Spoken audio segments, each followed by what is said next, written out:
Moving to the next one, I see Commanders plus 3.5 in Foxborough. Patriots at 57% of the bets, while the Commanders at 54% of the money, giving them an 11% sharp differential, which is interesting that the public likes the Pats here. I like the Pats too. However, what? Yeah, I know. It's disgusting. It's disgusting. Believe me. I like the Pats too. And it's because the Commanders are, I don't know why. I'm very surprised the public is not like Commanders here because they just come off a great game against the Eagles. Commanders, for some reason, only look good against the Eagles. And Sam Howell figures out how to get the ball out quickly. The Eagles' defense, for whatever, cannot get to him, even though their defensive line looks amazing. The enemy figures out this Eagles defense. And I think people are going to overreact to that. And we're going to see a lot of bets come in on the Commanders as the week progresses. I think this is one of those really ugly lines, like asking why the Patriots favored, why at all, or should we bet the books want you to take the Commanders here, especially at plus 3.5. And I wouldn't say I love the Patriots, but I heavily lean them. And this is interesting, Andy. Totals moved up, 75% of the bets on the under, 55% of the money on the over, and maybe I like that. Maybe I like that too. So, the other point is Belichick against a young quarterback, which is always good to see. So, I like the Pats. It sounds like you like the Commanders, though. Yeah, I think this Pats defense is bad and banged up. I think that Sam Howell is starting to improve too. He's getting, I believe, over 2 passing touchdowns a game, or averaging that at least for the last few weeks now.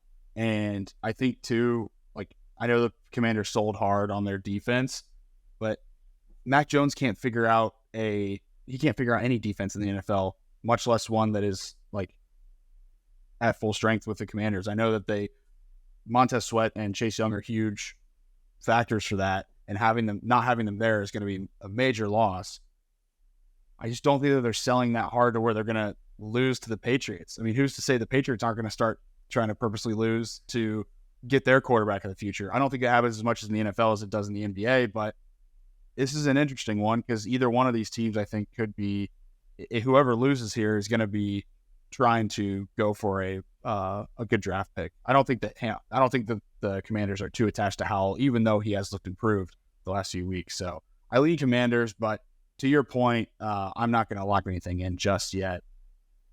No, it's a good point. I wish I got 3.5. 3.5, I would probably lock that in. It's a good point to bring up Chase Young and Montez Sweat because those are huge losses for the Commanders defense. I think that's probably why you see a lot of the tickets on the Pats is all that news and saying, hey, their defense is gone now. That's why we're going to back the Patriots. One thing I do want to say is obviously we're recording on Thursday. This is not how the data will look on Sunday, but there's an 11% sharp differential towards the Commanders. And I've talked about it on the recap episodes that we see an 18-6 ATS record between 10 and 14% sharp differentials, and I expect that to continue to regress towards 500, towards what we saw happen in 2022, which is 26-19, 7 games above 500, and it's 18-6. It's 12 games above 500. I think it's going to regress. So if things stay in those ranges, 10 to 14% sharp differentials, like it did last week, it went 1 and 2 ATS.